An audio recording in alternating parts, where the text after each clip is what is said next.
नमस्कार, मैं doctor R S Patel और आप देख रहे हैं बुलेटिन 8 PM। बुलेटिन 8 PM पर सरकार से तीखा सवाल। तमाम बातचीत करने से पहले आज अपने महापुरुषों को नमन करता हूं। तदुपरांत सीधे मुद्दे पे बात करते हैं। एक बार पुनः आप देख रहे हैं बुलेटिन 8 PM। बुलेटिन 8 PM पर मोदी सरकार से तीखा सवाल। सबसे पहला सवाल, सुलगता हुआ सवाल, जद्दोजहद है पूरे देश में। इस सवालों के जद में कब तक बचते रहे, कब तक मजदूरों की मौत के सौदागर बनते रहेंगे, यह सवाल है। आज सबसे बड़ा सुलगता हुआ सवाल, एक तरफ प्रधानमंत्री मोदी जी 20 लाख करोड़ का पैकेज की घोषणा करते हैं। 20 लाख करोड़ के पैकेज की घोषणा करते हैं। यह ठीक उसी तरह यह पैकेज है जैसे बिहार के चुनाव के समय मोदी जी ने कहा था 125 करोड़। आखिर 1.25 लाख करोड़ मोदी जी ने बिहार के चुनाव के समय 1.25 लाख करोड़ की पैकेज की घोषणा किया था।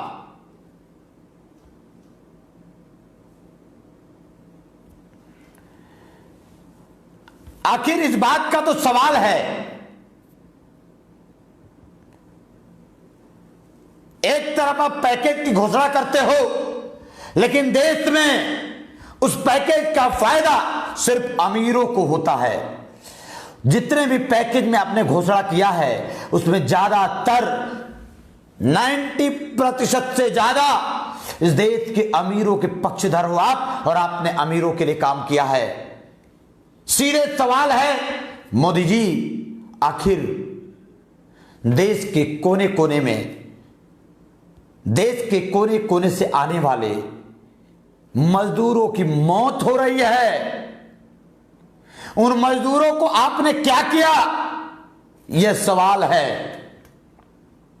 सवाल है मोदी जी, लॉकडाउन 4 की घोषणा आपने कर दिया लेकिन बिना तैयारी का लॉकडाउन जो आपने किया उसका दुष्परिणाम है मोदी जी। आज देश का गरीब, देश का मजदूर, देश का असहाय, जो इस देश के आपके अमीरों की कंपनियों के ऋण है, वो आज मारे जा रहे हैं। और आप केवल आते हो, ट्विटर पे दुख व्यक्त कर देते हो।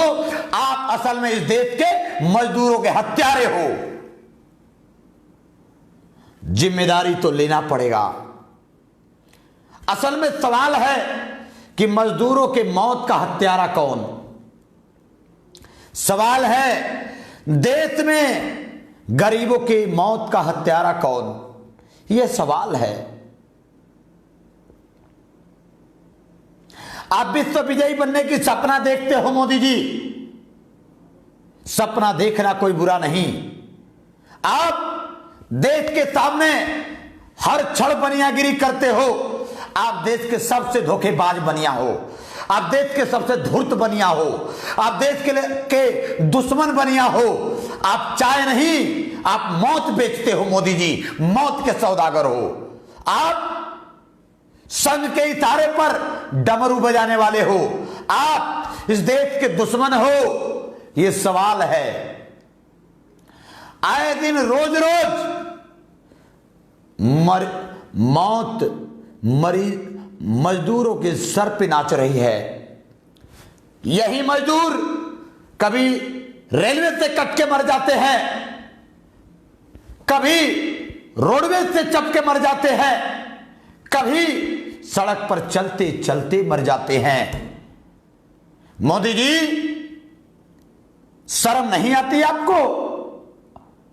अंध भक्तों, मोदी के भक्तों,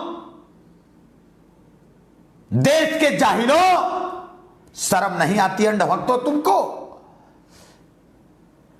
कल्पना करो तुम्हारे घर का कोई इस लॉकडाउन के दौरान कहीं सड़क हादसे में मारा जाए तो तुम्हारी सारी अंधभक्ति घुस जाएगी तुम्हारे अंदर। मौत का मातम जिस दिन अंधभक्तों तुम्हारे घर आएगी, तुम अपने पापा को गाली देने लगोगे, तुम्हारा मोदी भक्ति अंदर घुस जाएगा, तुम्हारे पेट में दर्द होने लगेगा। अरे कल्पना करो, शर्म करो, चुल्लू भर पानी में डूब मरो अंधभक्तों, डूब मरो। आज भी देश के कोने कोने में लोग मारे जा रहे हैं। अरे तो तुमको शर्म आनी चाहिए अंधभक्तों। आईटी सेल वालों, गोदी मीडिया के चाटुकारों, मोदी के दलालों, तुमको शर्म आना चाहिए। तुमको चुल्लू भर पानी में डूब मरना चाहिए। तब भी तुम मोदी की चाटुकारिता करते हो, तब भी तुम योगी की अंधभक्ति करते हो। जब सैकड़ों किलोमीटर, कोई 200 किलोमीटर, कोई 500 किलोमीटर, कोई 800 किलोमीटर, कोई 1000 किलोमीटर, कोई 2000 किलोमीटर पैदल चलते चलते रास्ते में मर जाता है, तब भी तुम सफाई देते हो मोदी की तरफ से। अरे तुमको तो शर्म आनी चाहिए, शर्म में डूब मरना चाहिए। जरा सोचो कि कोई पूना से चलती है महिला पैदल, 9 महीने का बेटा, 9 महीने का बच्चा पेट में। अरे कल्पना करो कि तुम भी एक मां के कोख से पैदा हुए हो और वो भी एक मां है। अरे बेशर्मो, दलालो, जरा सोचो, वह मां जो 9 महीने 8 महीने का अपने पेट में बच्चा लेके चलती है, वो हजारों किलोमीटर पैदल चलती है। अरे चलते चलते वो रास्ते पर बच्चा पैदा कर देती है। शर्म तो आनी चाहिए तुम लोगों को, तब भी मोदी मोदी करते हो। देश को अंधभक्ति में तुम लोगों ने अंधभक्तों डुबा के मारने की षड्यंत्र कर दिया है तुम लोगों ने। अभी बीते दिन ट्रेन के हादसा में मारे गए लोग, 16-17 मजदूरों की मौत। अभी बीते दिन उत्तर प्रदेश में मुजफ्फरपुर में अभी पिछले दिन ही दर्जनों मजदूरों की मौत। मध्य प्रदेश में मौत, बिहार में मजदूरों की मौत, महाराष्ट्र में मजदूरों की मौत। इसके बाद भी बेशर्मो पैकेज की घोषणा करते हो और मजदूरों को सुरक्षित तब भी तुम नहीं ला पाते हो। तुम्हारे नपुंसकता, तुम्हारे जाहिलता पर तुम्हें शर्म आनी चाहिए।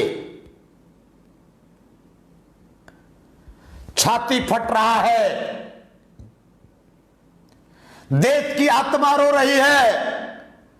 उन वीर सपूतों ने, जिन लोगों ने देश को आजाद कराया, आज यदि उनकी आत्मा कहीं होगी तो वो रो रही होगी। आज उनकी बलिदानी, तुम नपुंसक सरकारों के कारण उनकी बलिदानी जायज जा रही है। इसके बाद भी अंधभक्तों तुम मोदी मोदी करते हो। अरे तुम पैदा हुए हो जिस मां से, तरस आना चाहिए तुमको। आज जब औरैया में भोर में तड़के 3 बजे एक्सीडेंट हो जाता है, 25-26 मजदूर मारे जाते हैं, लगभग 2 दर्जन मजदूर घायल हो जाते हैं, वो भी मरने की स्थिति में पहुंच जाते हैं। लेकिन मोदी जी आते हैं, ट्विटर पे दुख व्यक्त करके चले जाते हैं। अरे मोदी जी, मैं पूछना चाहता हूं, यदि आपके घर के कोई मरते तो आपका क्या होता? अंधभक्तों, तुम्हारे घर के कोई मरते तो तुम्हारे घर में मातम होता। अरे कब तक मारते रहोगे इस देश को? कब तक मारते रहोगे? सवाल है। अंधभक्तों तुमसे सवाल है।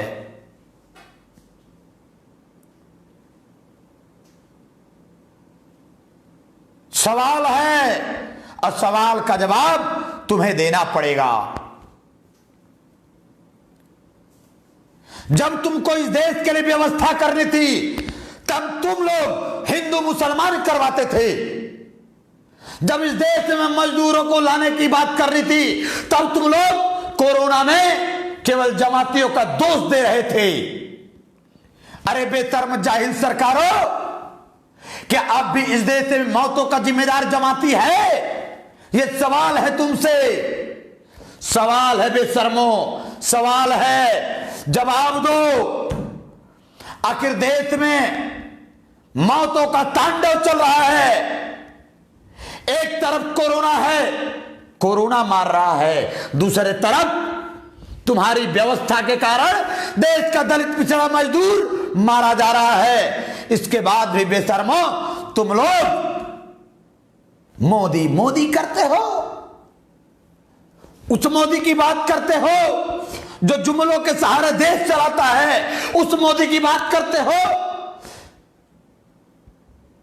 जो सुप्रीम कोर्ट पर कब्जा जमा लेता है, उस मोदी की बात करते हो जो न्याय को अपने जेब में रखता है, उस मोदी की बात करते हो जो दलितों पिछड़ों के मौतों का सौदागर है, उस मोदी की बात करते हो जो देश में सांप्रदायिक दंगा भड़काता है। ऐ देश के अंधभक्तों, तुम्हारा मोदी और तुम दुनिया के नक्शे में भारत का सर झुका दिया है तुमने। इसलिए सवाल है तुमसे, बेशर्मो सवाल है तुमसे, आज फिर सवाल है। अरे सोचो, जरा सोचो कि 24-25 लोग मारे गए, उन 24-25 लोगों के मौतों का जिम्मेदार कौन है? कहां गई तुम्हारी पैकेज की घोषणा?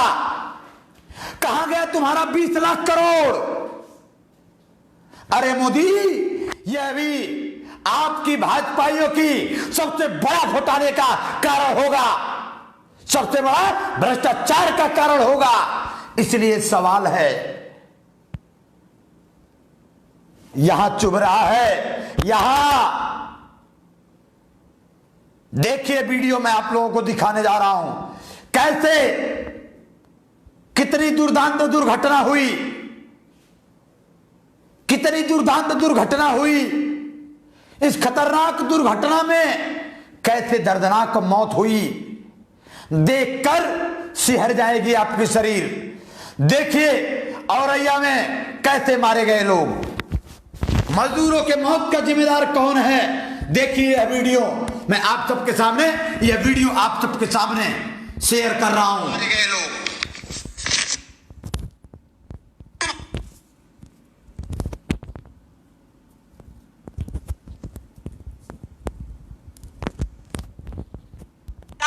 उनकी जान लेती जा रही है। सड़कों पर पटरियों के सहारे मजदूरों का पलायन जारी है। कहने को तो श्रमिक ट्रेनें चल रही हैं। सरकारों का दावा यह है कि वो लाखों मजदूरों को खाना राहत पहुंचा रहे हैं, लेकिन मजदूरों और गरीबों का शहरों से गांव की ओर पलायन बदस्तूर जारी है। हजार हजार किलोमीटर की दूरी लोग पैदल तय कर रहे हैं। पहले औरंगाबाद, फिर एमपी का गुना, यूपी का मुजफ्फरनगर और अब औरैया। 10 दिन के भीतर 3 बड़े हादसों में 50 से ज्यादा प्रवासी मजदूरों की सड़क हादसों में जान चली गई। इस खबर ने हर किसी को झकझोर कर रख दिया है, लेकिन सवाल अब भी वही है कि आखिर कब पहुंचेगी मजबूर मजदूरों तक असली राहत? सड़क और पटरियों पर कब तक दम तोड़ते रहेंगे मजदूर?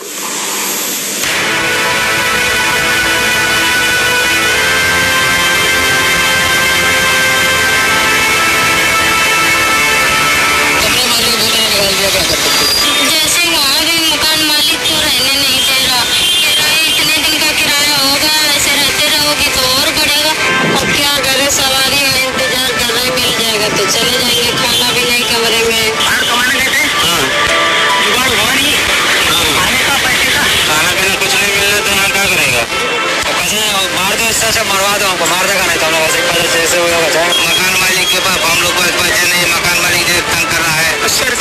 गई।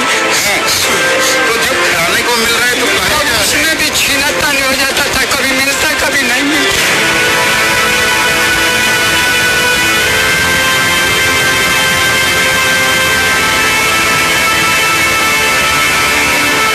काम 70 वर्षों में कांग्रेस पार्टी से नहीं हो पाया, वह काम मात्र 6 वर्षों में मोदी जी ने करके दिखाया है। जो प्रधानमंत्री नरेंद्र मोदी 2014 में एक रिफॉर्म के रूप में लेकर आए, जिसके माध्यम से डीबीटी स्थापित हुआ, डायरेक्ट बेनिफिट ट्रांसफर स्थापित हुआ, करोड़ों लोगों के खाते तक पैसा पहुंचा है।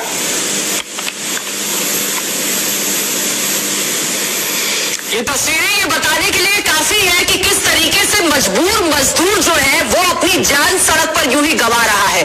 कभी पटरियों पर वो मौत को बेहद करीब से देखता हुआ और जान भी चली जाती है, और इधर इस तरह के हादसे ये बताने के लिए काफी है कि एक बारगी को ये देश बीमारी से जरूर जीत सकता है, लेकिन भुखमरी और गरीबी से नहीं। इसलिए सवाल न्यूज़ 24 यही पूछ रहा है कि गरीबी से आखिर कब मिलेगी इस देश को निजात, मजबूर मजदूरों तक असली राहत कब पहुंचेगी, सड़क और पटरियों पर कब तक दम तोड़ते रहेंगे मजदूर। देखिए ये जो तस्वीर है ये इसलिए अहम है क्योंकि देश भर में श्रमिक ट्रेनें भी चलाई जा रही है। अगर सब कुछ सही से हो रहा है तो फिर मजदूरों को इस तरीके से जान को दांव पर लगाने की जरूरत क्या थी। जाहिर तौर पर कहीं ना कहीं कुछ ना कुछ गलत जरूर है, कम जरूर है, और उसी की कीमत चुका रहे हैं इस देश के मजबूर मजदूर। पूरा पैनल हमारे साथ मौजूद है। विजय सोनकर शास्त्री जी बीजेपी नेता हमारे साथ जुड़ गए हैं, राजीव रंजन जी जेडीयू नेता हमारे साथ जुड़ गए हैं, बालचंद्र कांगू जी सीपीआई नेता हमारे साथ जुड़ गए हैं, और कुछ ही वक्त हमारे साथ जुड़ जाएंगे आलोक शर्मा कांग्रेस से। पहला सवाल विजय जी आप ही से है मेरा, ये तस्वीर कब बदलेगी?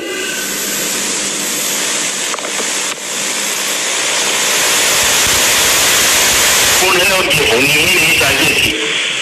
इस तरह से आज लंबा समय हो गया है लॉकडाउन का, और कोरोना महामारी से निपटने के लिए सरकारें तत्पर है, केंद्र सरकार की तरफ से हर एक सुविधा दी जा रही है। बावजूद इसके दुख होता है कि कुछ स्टेट में पहले विजय सोनकर जी को सुन लेते हैं।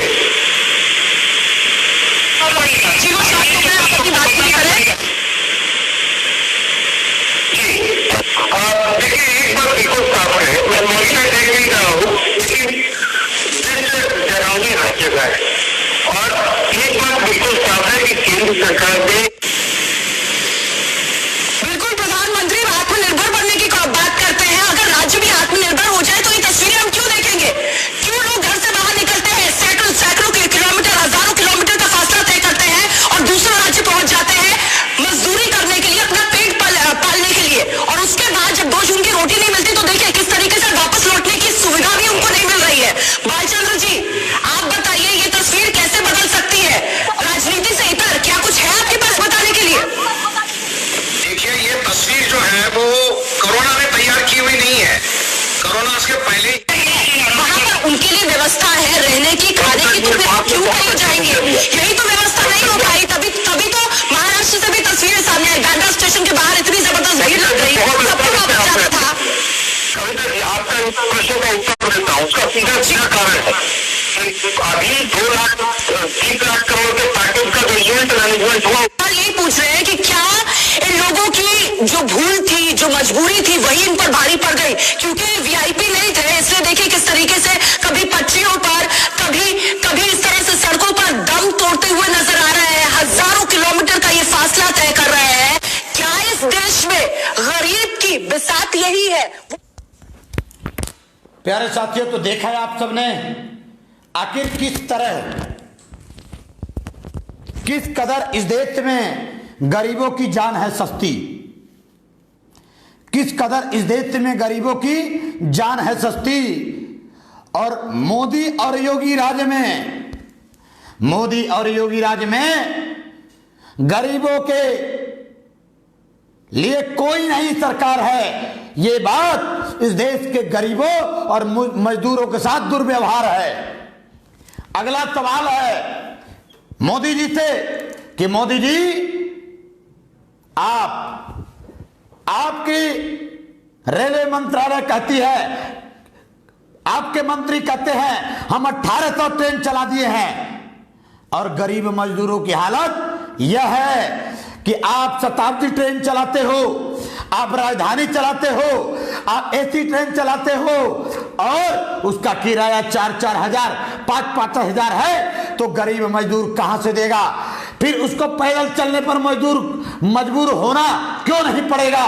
ये सरकारें देश के गरीबों की दुश्मन हैं, ये सरकारें देश के गरीबों की दुश्मन हैं। मोदी देश के गरीबों का दुश्मन है। ये लोग सिर्फ और सिर्फ हिंदू मुसलमान फैलाने में माहिर है, बाकी देश को बर्बाद करने में सबसे ज्यादा माहिर है।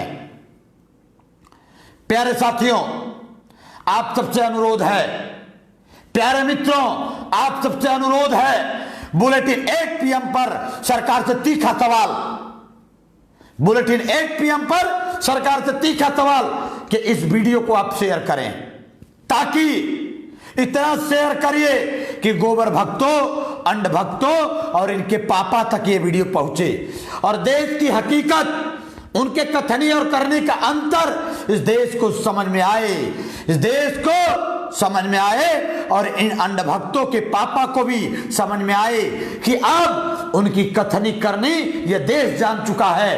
अब इस देश के लोगों को बात समझ में आने लगी है। देश के लोग अब मजबूर नहीं हैं, देश के लोग आपकी गलती पहचानने लगे हैं। अब जवाब होगा, सवाल होगा, और सवालों का जवाब भी मोदी जी आपको देना पड़ेगा।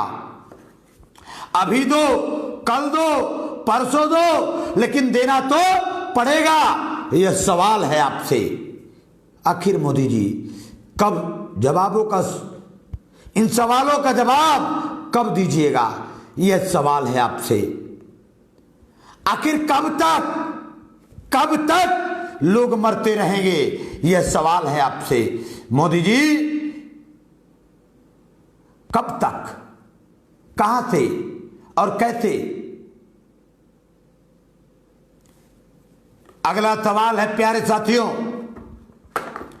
योगी सरकार से सवाल है। अब योगी से सवाल, 3 साल की सरकार, और आपने शहरों और नगरों के नाम बदलने के अलावा कोई भी एक विकास का काम बता दीजिए।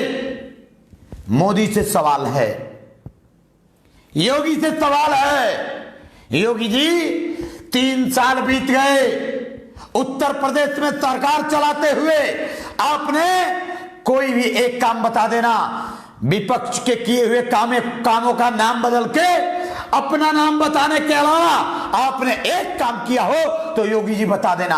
हाँ, आपने किया है, आपने राम मंदिर बनवाने का काम किया है तो ब्राह्मणों के लिए किया है, आपने राम मंदिर बनवाने का काम किया है तो सवर्णों के लिए किया है, आपने देश के दलितों, पिछड़ों, मजदूरों के लिए एक भी काम नहीं किया है। यह सवाल है आपसे।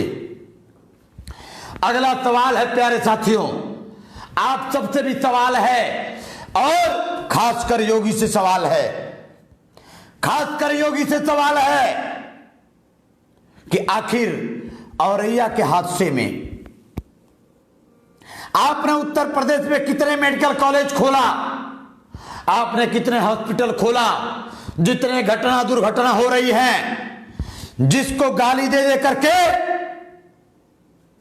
आप सरकार में आते हो, उसी के बनाए हुए हॉस्पिटल में मरीजों को भर्ती कराते हो, इन इमरजेंसी लोगों को उसी जगह ले जाके भर्ती कराते हो। क्या शर्म नहीं आती? ऐ बेशर्म सरकारों, ऐ जाहिल सरकारों, तुम्हें शर्म नहीं आती? अंध भक्तों, तुम्हें शर्म नहीं आती? मैं पूछना चाहता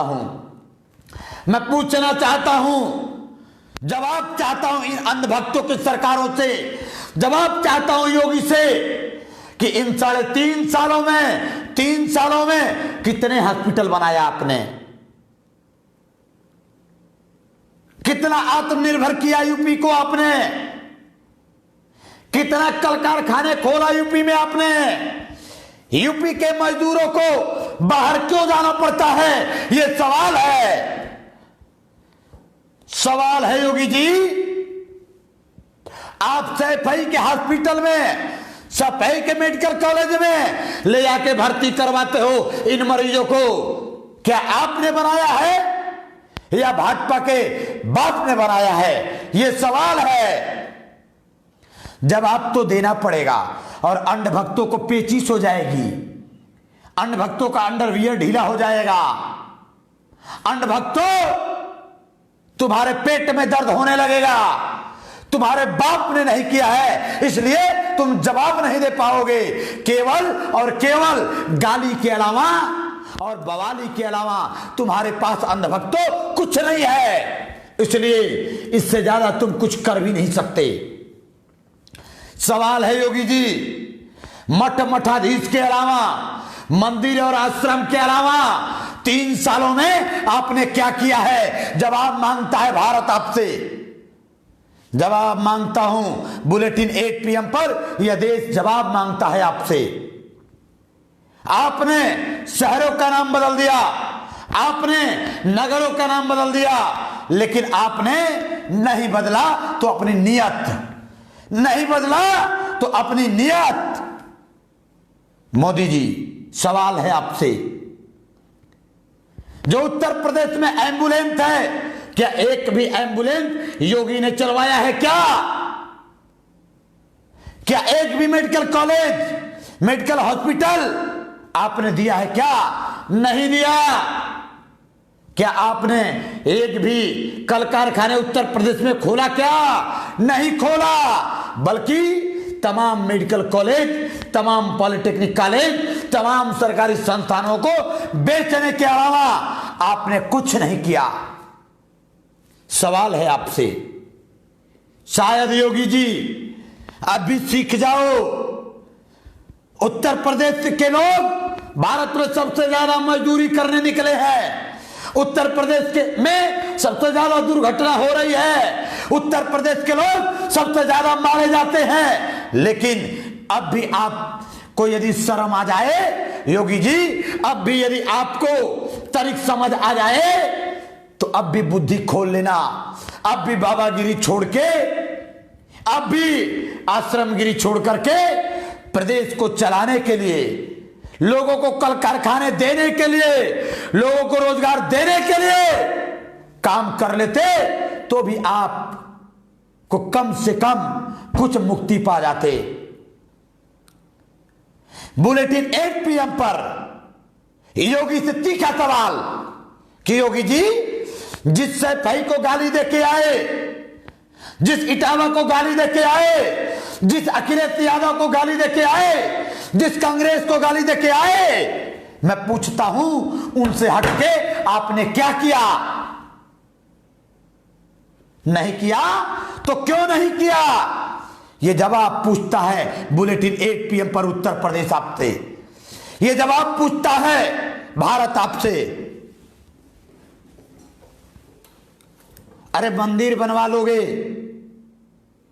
कोरोना काल में तुम्हारे मंदिर ने कितना काम दिया इस देश को। कम से कम मंदिरों में पड़ा पैसा लगभग 57 लाख करोड़ के आसपास इस देश में सोना चांदी और पैसा जो मंदिरों और ट्रस्टों में पड़ा है, यदि उसको भी तुम लोग निकाल देते तब भी समझ में आता कि हां, मंदिरों से भी इस देश को फायदा है। लेकिन आपने केवल जाहिलता पैदा किया है, आपने केवल पाखंड पैदा किया है, देश में बेमनस्यता भाजपाइयों ने फैलाया है, इसके अलावा एक भी काम नहीं किया। यह सवाल है योगी जी आपसे, कब तक, आखिर कब तक, कब तक मारेंगे प्रदेश के मजदूरों को? अरे कब तक मारेंगे देश के मजदूरों को? कब तक सांप्रदायिक दंगा भड़कवाते रहेंगे? ये सवाल है आपसे। यूपी के, कल्पना करिए, उत्तर प्रदेश के औरैया में ही नहीं, 12 घंटे के अंदर 3 बड़े हादसे हो गए और 32 लोगों की मौत हो चुकी है उत्तर प्रदेश में अब तक। 32 लोगों की। योगी जी, कितने अस्पताल बनवाए हो? ये जवाब दीजिए। 32 लोगों की मौत, सैकड़ों घायल, जवाब चाहिए। बुलेटिन 8 PM पर योगी जी से तीखा सवाल। योगी जी, ये सवाल है आपके पंडित दिनेश शर्मा डिप्टी सीएम। योगी जी के पंडित दिनेश शर्मा डिप्टी सीएम बयान देते हैं कि कुछ लोग इस घटनाओं में भी राजनीति करते हैं। अरे आप तो धर्म की राजनीति करते हो, आप तो जाति की राजनीति करते हो, आप तो संप्रदाय की राजनीति करते हो, तब शर्म नहीं आती? कितने हॉस्पिटल बनवाए हो, कितने मेडिकल कॉलेज बनवाए हो? यह सवाल है बुलेटिन 8 PM पर आपसे तीखा सवाल।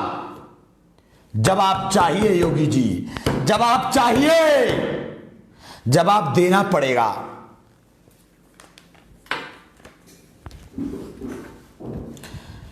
एक नया खबर जान लीजिए आप लोग। अगला सवाल,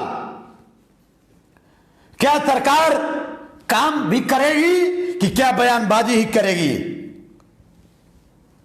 उत्तर प्रदेश की योगी सरकार ने घोषणा किया है कि अब उत्तर प्रदेश में कोई भी बस ट्रक से लोगों को नहीं आने दिया जाएगा।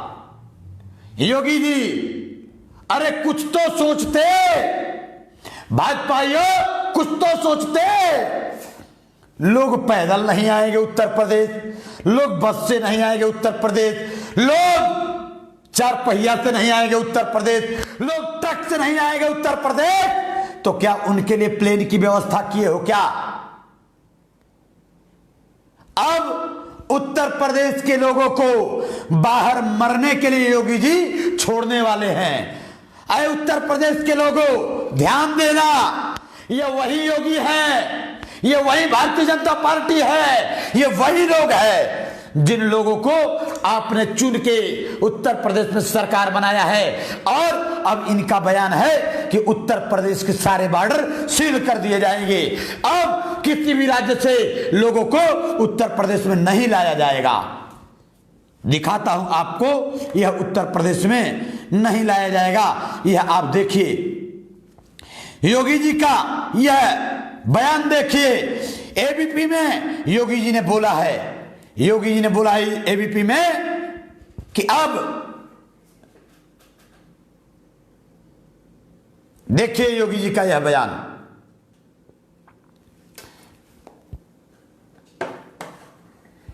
यूपी सरकार का बड़ा फैसला, यूपी सरकार का बड़ा फैसला कि पैदल, ट्रक और बसों से अन्य राज्यों से अब लोगों को नहीं लाने दिया जाएगा। प्रवासी मजदूरों को अब पैदल, बाइक और ट्रक से आने वाले लोगों को अब आने की अनुमति नहीं मिलेगी उत्तर प्रदेश में। सवाल है, आखिर योगी जी आप बसें चलवा देते, आप उत्तर प्रदेश के लोग जो मुंबई में फंसे हैं, जो दिल्ली में फंसे हैं, इन लोगों के लिए कोई व्यवस्था कर देते तो शायद लोगों की मौत नहीं होती।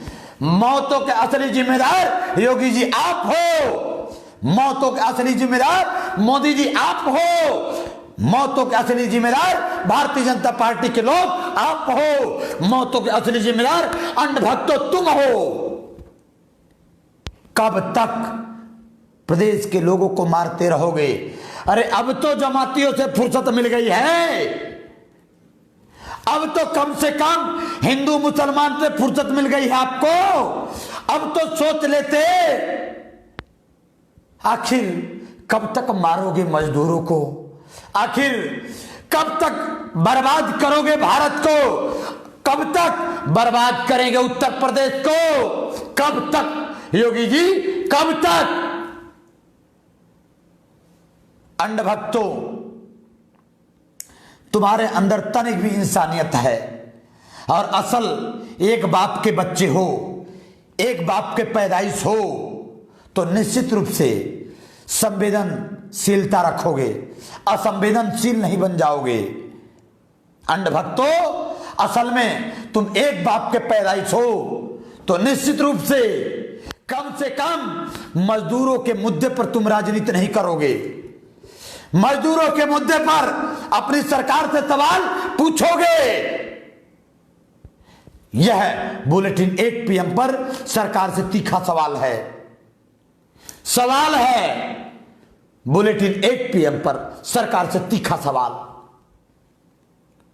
ऐ मेरे देश के दलित, पिछड़ा, अल्पसंख्यकों, मजदूर और मजबूर साथियों, इस घोटालेबाज सरकारों से भरोसा मत करो। ये आपके लिए कुछ नहीं करने वाले हैं। 20 लाख करोड़ रुपया का जो पैकेज दिया है, इसमें से 90% पैसा सिर्फ और सिर्फ भारतीय जनता पार्टी के लोगों के पास चला जाएगा। इस देश के गरीब, दलित, पिछड़ा, मजदूरों के पास नहीं जाएगा। इसलिए इन पर भरोसा करना खुद के साथ धोखा करना है, यह ध्यान रखना मेरे साथियों। सवाल है इनसे। और लगातार रोज बुलेटिन 8 PM पर सरकार से तीखा सवाल। एक घटना और बता देता हूं। मुंबई से यूपी लौट रहे 3 मजदूरों की मौत हो गई रास्ते में। आज मुंबई से उत्तर प्रदेश लौट रहे, पैदल चलते चलते रास्ते में तबीयत खराब हो गई उन मजदूरों की और रास्ते में मौत हो गई। कौन है जिम्मेदार? केंद्र और राज्य सरकारों की पोल खुल रही है। आखिर कौन है जिम्मेदार? इसके बाद भी निर्मला सीतारमण आती हैं और आज आर्थिक पैकेज का चौथा घोषणा उन्होंने किया है। सुनिए ये चौथा घोषणा। केंद्र शासित प्रदेशों में बिजली का निजीकरण। कोरोना के बहाने निजीकरण और करेंगे ये लोग, और कोरोना के बहाने देश की सरकारी संपत्तियों को बेच डालेंगे ये लोग। सुना कि नहीं आप लोगों ने? मोदी जी कहे थे कि मेरा क्या, अरे मैं तो झोला उठाऊंगा, चल दूंगा, मैं फकीर आदमी हूं। अब देश बचने वाला नहीं है, अब देश को यह बेचने वाला है। केंद्र शासित प्रदेशों में बिजली का निजीकरण होगा। अब 6 और एयरपोर्टों का नीलामी होगी, रखे जाएंगे पीपी मॉडल। 6 हवाई अड्डों को पूरी तरह बेच दिया जाएगा। यह घोषणा है। एक तरफ देश कोरोना से परेशान, दूसरी तरफ सरकारी संपत्तियों को बेचने में माहिर मोदी सरकार। समझिए, मेक इन इंडिया पर सरकार का जोर। मेक इन इंडिया, अरे शर्म तो कर लेते, अपने मजदूरों को काम तो दे देते, मजदूरों की जिंदगियां तो बचा लेते, हिंदू मुसलमान से बाहर तो निकल जाते। कब निकलोगे जाहिलो? ये सवाल है गटर के भक्तों, सवाल है तुमसे। खनिज सेक्टर को सरकार बेचने जा रही है। सरकारी खनिज संपदा को प्राइवेट हाथों में बेच देंगे, उसका निजी निवेश बढ़ाएंगे। भारत के 50 नए कोल ब्लॉकों को निजी हाथों में नीलामी करने जा रही है भारत सरकार। मतलब भारत की सारी संपत्ति अब प्राइवेट हाथों में बेच दिया जाएगा। यह है नया भारत, यह है मोदी का नया भारत। कब सुधरोगे अंडा भक्तों, गटर के भक्तों? यह है तुम्हारे मोदी का मेक इन इंडिया। सवाल है, रक्षा उत्पादन में विदेशी निवेश की सीमा 49 से बढ़ाकर 74%। यानी जो हमारे रक्षा के हथियार हैं, रक्षा के संपदा में भारत सरकार अब 74% विदेशी निवेश कराने जा रही है। यानी अब रक्षा मंत्रालय पर ज्यादा से ज्यादा विदेश का कब्जा होगा। शायद ऐसा ही होगा, कल्पना करिए। कोयला खनन में सरकार का एकाधिकार खत्म किया जाएगा, टोटल और टोटल। अब बेच दिया जाएगा। चिंता मत करना अंध भक्तों, अब ये देते ही ये लोग बेच देंगे। अंत में सिर्फ इतना सवाल कि आखिर मौतों का जिम्मेदार कौन? आखिर भारत में मजदूरों के मौतों का जिम्मेदार कौन? यह सवाल है। अंत में बुलेटिन 8 PM पर कोरोना अपडेट। आज पूरे भारत में अब तक लगभग 86,000 लगभग 85,950 यानी 86,000 होने वाला है कोरोना पॉजिटिव हो गए हैं। और 24 घंटे के अंदर 2760 के लगभग कोरोना पॉजिटिव पाए गए हैं। और अब तक भारत में पॉजिटिव की संख्या लगभग 3970 24 घंटे के अंदर पाई गई है। और अब तक मौतों की संख्या 2752 हो चुकी है। और 24 घंटे के अंदर कोरोना से मरने वाले 103 से ज्यादा लोग हैं। और एक हाल जान लीजिए देशवासियों, पूरे भारत में कोरोना पॉजिटिव जितना हुआ है, चाइना में लगभग 83,000 के आसपास अब तक कुल कोरोना पॉजिटिव हैं। लेकिन भारत अब चाइना से आगे निकल गया कोरोना पॉजिटिव में। अब क्या होने वाला है भारत का, यह ध्यान रखिएगा। फिजिकल डिस्टेंसिंग बनाइए और स्वयं से कोरोना से लड़ना होगा। सरकारें आपका साथ नहीं देने वाली हैं। ऐ मेरे प्यारे साथियों, आपने सुना बुलेटिन 8 PM। मैं आप सबका प्यारा दोस्त डॉक्टर RS पटेल। आप सबसे हाथ जोड़ के अनुरोध है,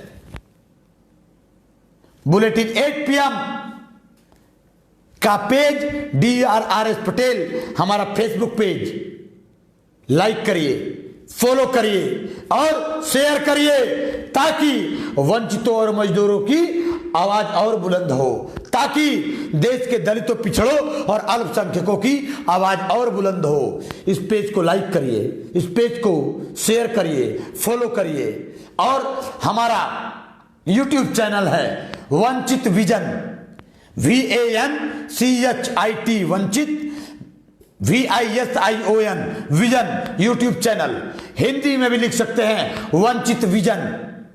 वंचित विजन यूट्यूब चैनल को सब्सक्राइब करिए, बेल आइकन का घंटी दबाइए, शेयर करिए।